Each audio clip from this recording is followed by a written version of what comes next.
Bon, je suis maître cabinet pour la Keita. Aujourd'hui, nous sommes dans une audience en appel concernant votre client. Vous avez même demandé un renvoi. De quoi s'agit-il au fait? Il s'agit d'une affaire de prétendue escroquerie portant sur un montant de 570 000 $. Alors, pour ce fait, depuis le 21 octobre 2021, moi, mon client se trouve en détention. Alors, de l'enquête préliminaire jusqu'en appel là, mon client a été victime de plusieurs violations. Et plusieurs violations. Des violations en chaîne. Nous avons eu à initier plusieurs procédures incidentes. Mais la CRIEF a été sourde, elle a été muette face à ces violations vis-à-vis de M. Abdul Ndoye Ndiaye. Alors, le dossier a été programmé et évoqué ce matin. Tel que nous avons vu l'orientation des débats, il est important pour nous, parce que je ne suis pas le seul avocat dans le dossier, pour nous, les conseils de prévenus, d'harmoniser nos points de vue, d'harmoniser nos langages et de mieux combattre le paquet qui est en train de passer par tous les moyens pour pouvoir faire trouver la culpabilité des solutions. Sauf que votre client a reconnu devant la barre ici tout ce qu'il a déclaré devant le juge d'instruction.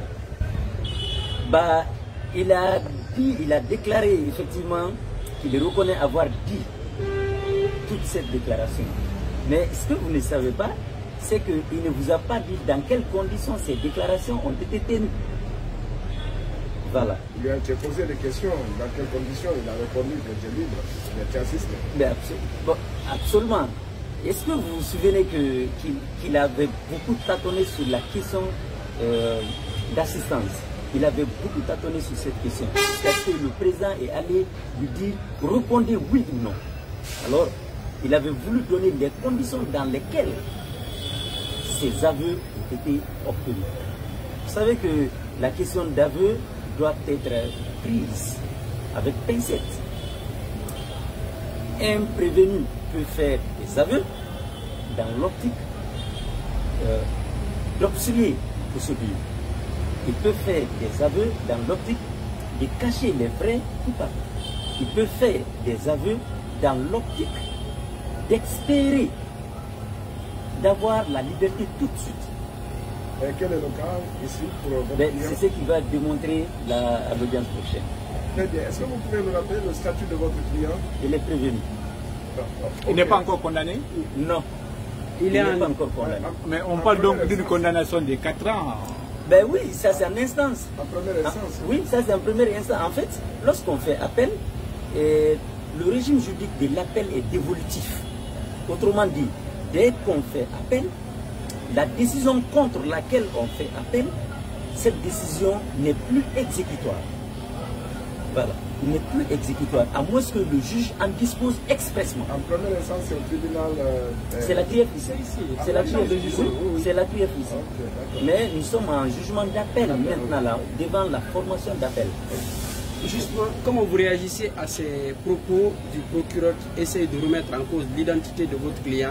Au-delà de ça, à la barre, il y a votre client qui a reconnu les faits d'escroquerie, cependant, il rejette les autres infractions qui lui sont reprochées. Bon, c'est la question de reconnaissance, c'est ce que je vous disais. La question de reconnaissance doit être prise avec pincette parce que ça relève de ce qu'on appelle l'aveu. Voilà. Et l'aveu doit être apprécié avec toutes les conditions. Alors, ce sont ces conditions dans lesquelles l'aveu de moi, mon client, a été obtenu qui feront l'objet du débat à l'audience prochaine. Très bien.